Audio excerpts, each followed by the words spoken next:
अंधेरी रात, सन्नाटा और अचानक एक कब्र से धुआं उठता है। वो धुआं धीरे धीरे एक डरावनी आकृति में बदल जाता है। ना आग बुझती है, ना वो रुकता है। ये कोई पुरानी कहानी नहीं है, बल्कि आज की हकीकत है।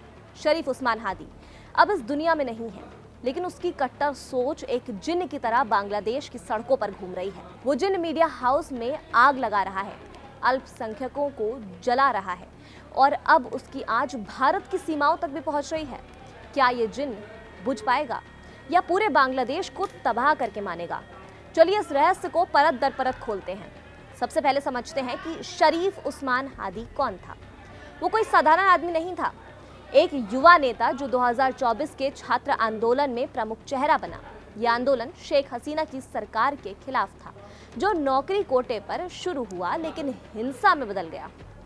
हादी ने हजारों युवाओं को सड़कों पर लाया और उनकी आवाज ने हसीना को सत्ता से बेदखल कर दिया।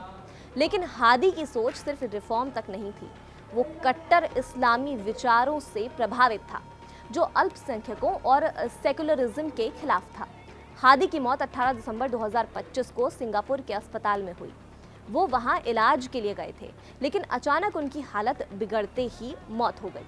मौत के बाद पूरे बांग्लादेश में हिंसा भड़क उठी। कई लोग इसे हत्या मानते हैं। कुछ पाकिस्तानी और बांग्लादेशी सोशल मीडिया यूजर्स विदेशी जासूसी संगठन और भारत को ब्लेम कर रहे हैं।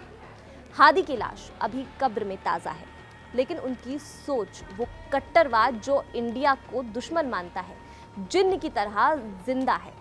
ये सोच कहती है बांग्लादेश को इस्लामी रास्ते पर ले जाना है, और इसमें अल्पसंख्यक जैसे हिंदू ईसाई बाधा हैं। मीडिया पर हमले और कबूलनामा। हादी की मौत के ठीक बाद 19 दिसंबर 2025 को ढाका में हिंसा भड़क उठी। प्रोटेस्टर्स ने मीडिया ऑफिसेज पर हमला कर दिया, आग लगाई, तोड़फोड़ कर दी। न्यूयॉर्क टाइम्स की रिपोर्ट के अनुसार ये हमले इसलिए हुए क्योंकि मीडिया को शेख हसीना का साथी माना जाता था, लेकिन असली कहानी और ज़्यादा गहरी है। अवामी लीग के नेता मोहम्मद अली अराफत ने एक वीडियो शेयर किया, जिसमें एक दंगाई कबूल करता है कि वो हादी के मार्गदर्शन में काम कर रहा था। वो कहता है कि मीडिया को जलाना हमारी योजना थी, क्योंकि वो सच्चाई छिपाते हैं। और चौंकाने वाली बात, वो दावा करता है कि आर्मी वहां पर थी लेकिन नहीं रोका। ये कबूलनामा कोई छोटी बात नहीं है। इससे पता चलता है कि हादी की मौत के बाद भी उनकी टीमें एक्टिव हैं। हादी की सोच ये थी कि बांग्लादेश को कट्टर इस्लामी ताकतों के हाथ में दे देना चाहिए, जैसे जमात इस्लामी। उनकी मौत ने इन ग्रुप्स को और ज़्यादा मजबूत कर दिया। यूएन की रिपोर्ट्स कहती हैं कि जुलाई 2024 से ही प्रोटेस्ट में हिंसा थी, और अब ये और ज़्यादा बढ़ गई है। मीडिया पर हमला इसलिए क्योंकि वो कट्टरवाद को एक्सपोज करता है। अब बड़े मीडिया हाउस खत्म होने की धमकी भी दी जा रही है। ये जिन्न मीडिया की आज़ादी को जला रहा है ताकि कोई सवाल ना उठा सके। दीपू दास की दर्दनाक मौत। अब बात उस हिंसा की जो सीधे अल्पसंख्यकों को निशाना बना रही है। 18 दिसंबर 2025 को 27 साल के हिंदू युवक दीपू चंद्र दास को भीड़ ने पीट पीट कर मार डाला। ये ब्लास्फेमी का मामला था, लेकिन असल में कट्टर सोच का नतीजा था। ये अकेली घटना नहीं थी। दीपू की मौत के कुछ दिन बाद राजबाड़ी में एक और हिंदू को लिंच कर दिया गया था। 2025 में बांग्लादेश में हिंदुओं पर 2900 से ज्यादा हमले हुए, हत्याएं, आगजनी, जमीन हड़पना। हादी की मौत ने ये हिंसा बढ़ाई, क्योंकि प्रोटेस्टर्स में कट्टर ग्रुप्स जैसे हिफाजत इस्लाम शामिल हैं, जो अल्पसंख्यकों को दुश्मन मानते हैं। हिंदू समुदाय में दहशत है।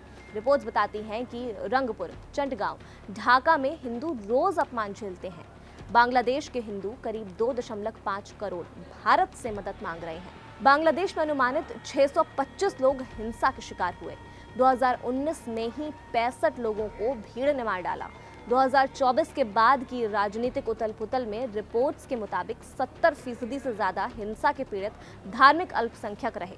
2025 की रिपोर्ट्स के मुताबिक जून के दिसंबर 2025 तक हिंदुओं पर हमलों के जुड़ी 71 घटनाएं सामने आईं। हादी ही नहीं, बीएनपी नेता तारिक रहमान की वापसी ने डर और ज्यादा बढ़ा दिया है। उन्हें कट्टरपंथी माना जाता था। हादी का जिन्न इन हमलों को बढ़ावा दे रहा है, क्योंकि उनकी सोच सेकुलर बांग्लादेश को नहीं मानती। कट्टरपंथी ग्रुप्स हादी की लेगेसी को टूल बना रहे हैं।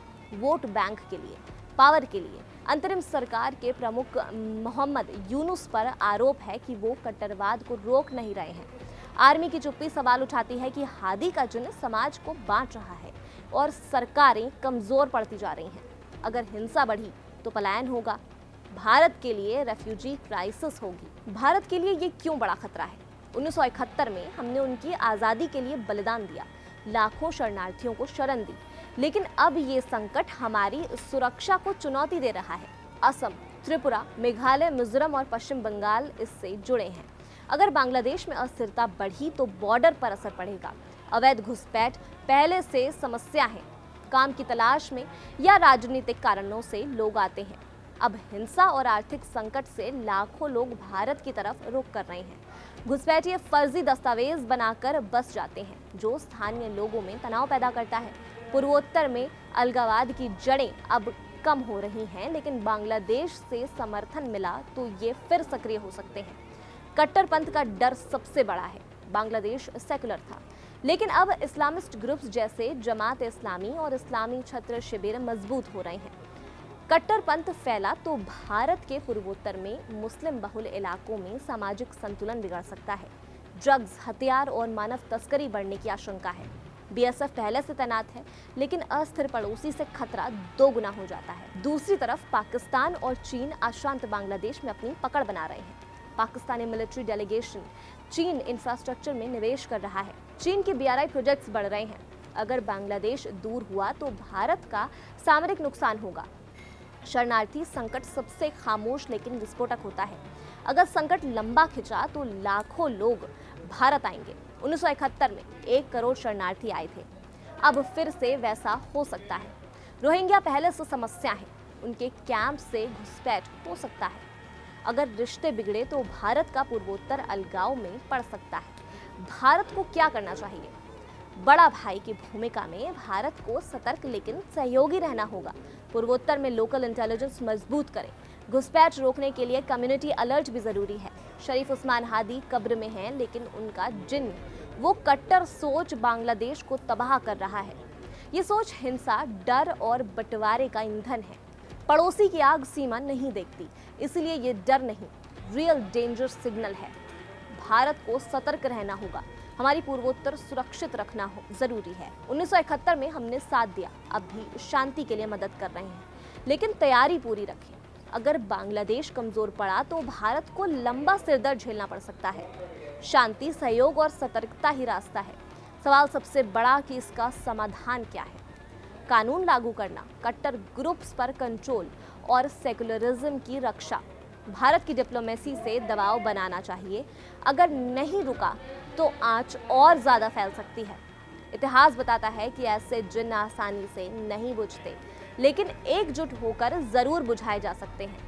क्या बांग्लादेश समय रहते जग पाएगा? आपको क्या लगता है? कमेंट सेक्शन में आप हमें जरूर बताइएगा और देखते रहिए कड़क।